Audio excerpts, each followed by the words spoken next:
Monsieur Béliveau, à Laval. Bonsoir. Bonsoir. Mon nom, c'est Paul Béliveau. Ouais. Bibeau. Bibeau? Ah, pardon. Vous m'avez baptisé différemment ce soir. Alors, moi, je suis un citoyen de Repentigny. Je demeure dans la région de l'Assomption et je passe régulièrement devant la 341, sur la 341, qui longe finalement la rivière l'Assomption. Le tuyau, le pipeline, va passer à peu près à 10 km de la prise d'eau de la ville de Repentigny. Alors, moi, ce que je constate, puis ce que je vois comme danger par rapport à ce pipeline-là, c'est la composition qu'il va y avoir dans ce pétrole-là. Alors, Mme Savaria a dit ce soir, puis ça, c'est très important de le rappeler, c'est pas du pétrole conventionnel qui va circuler là-dedans. C'est du dilbit, c'est du pétrole qui est lourd et qui va se déposer au fond et qui va rester là longtemps, et ça va prendre énormément de temps avant d'enlever ce pétrole-là. Donc, le danger que moi je vois, puis ça, une chose qu'on n'a pas peut-être parlé, puis on n'a pas pensé, puis TransCanada a peut-être oublié, c'est qu'au Québec, il y a un long hiver, OK? Sur la rivière l'Assomption, et comme toutes les rivières et le fleuve, il y a une épaisse couche de glace qui se dépose, qui se forme pendant l'hiver, et qui peut prendre de 3 à 4 pieds, dépendamment des hivers qu'on va avoir. S'il y a une fuite difficilement détectable, parce qu'on sait que TransCanada, en bas de 2 ne peuvent pas détecter des fuites, qu'est-ce qui va arriver par rapport au temps d'intervention pour faire en sorte qu'on soit capable d'intervenir dans une situation comme celle-là? Parce que, puis ça, c'est clair que pour moi, là, c'est quelque chose qui n'est pas répondu. Je n'ai pas vu nulle part des plans d'intervention d'urgence en hiver. C'est toujours dans des situations où c'est presque toujours l'été, alors qu'on est souvent beaucoup plus longtemps en hiver qu'en été au Québec. Alors, ma question, c'est à ce niveau-là. Et je m'inquiète grandement de ce projet-là. Je pense que ce projet-là est très dangereux pour notre environnement au niveau de la Naudière, y compris pour les terres, les tourbières. Il y a beaucoup de dangers par rapport à ça. Contamination aussi des puits privés, parce qu'on a des producteurs... J'ai tout à fait compris votre question, monsieur. Monsieur Bergeron, les interventions en cas de déversement l'hiver. Monsieur le Président, je serais tenté de corriger la prémisse, mais je vais me soutenir.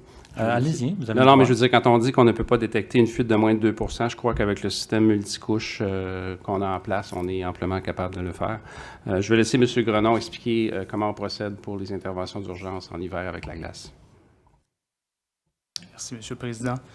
En conditions hivernales, comme la question de M. Bibeau, les plans d'urgence que nous allons développer vont prendre en considération la période hivernale. Donc, les stratégies, les tactiques que je vous mentionnais tout à l'heure, nous les adaptons pour les conditions hivernales, telles que la présence de glace dans les cours d'eau. Et ça va être fait en avance, ça va être fait en collaboration avec le premier répondant, pour justement déterminer une des grandes questions en conditions hivernales, c'est les questions d'accès, c'est les questions de pouvoir se rendre, aller sur site pour récupérer le pétrole. Donc, tous les points d'accès, les stratégies sont identifiés à l'avance et ça va être inclus dans ce qu'on appelle, on va les présenter la semaine prochaine, mais ce qu'on appelle des fiches tactiques pour chacun des endroits, des cours d'eau, dans lequel on va déployer de l'équipement. J'imagine que le délai d'intervention est un élément très important. Le délai d'intervention est un élément important dans toutes les saisons. Non, mais en hiver en particulier. En hiver, c'est pour ça qu'on fait le point, qu'on détermine les points d'accès hivernaux qui peuvent être différents, par exemple, qu'un point d'accès en été. On détermine également les zones où, par exemple, il y a présence de glace, comme M. Bibeau l'a décrit, de glace épaisse qui n'est pas en mouvement. On va déterminer ces endroits-là parce que pour nous, ça devient des plateformes de travail sur lesquelles on peut se déployer. Souvent, on voit des cabanes de pêche de glace dans le secteur que monsieur décrit. Donc, nous, ça devient des plateformes de travail où on peut aller déployer de l'équipement spécifique pour intervenir dans ces conditions-là. À votre connaissance, il y a déjà eu des déversements l'hiver en Amérique du Nord? Oui, il y a déjà eu... Avec formation de glace? Oui, il y a déjà eu plusieurs déversements, ici même au Québec, dans le fleuve Saint-Laurent, provenant de navires, par exemple. Il y a des cas à la BDA, Havre-Saint-Pierre, on parlait plus tôt aujourd'hui, Matane. Mais est-ce qu'il y avait une couverture de glace? Oui, il y avait des portions de glace vive, de glace mobile.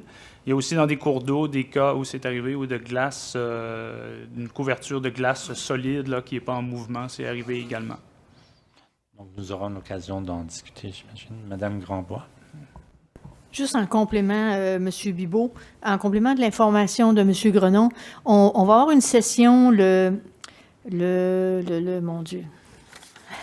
On va avoir une session le mardi 15 mars à 19h, spécifiquement sur la question des rôles, des plaintes des mesures d'urgence. Et on aura à cette occasion-là des intervenants comme la Société d'intervention maritime CIMEC et également la Sécurité publique, OK, Transport Canada. Donc, des intervenants qui pourront apporter un complément d'information à la fois au niveau du genre d'intervention, notamment en hiver, puis aussi au niveau des capacités d'intervention. Fait qu'il y aura une information complémentaire spécifiquement sur cette question-là des plans de mesures d'urgence. Donc, mardi 15 mars, 19h. Merci beaucoup. Et je voulais juste rajouter que le pétrole que monsieur parlait, puis peut-être les événements qui sont arrivés, c'était peut-être du pétrole conventionnel. Là, on parle d'un autre type de pétrole, beaucoup plus difficile à récupérer. Merci, M. Bibeau. Monsieur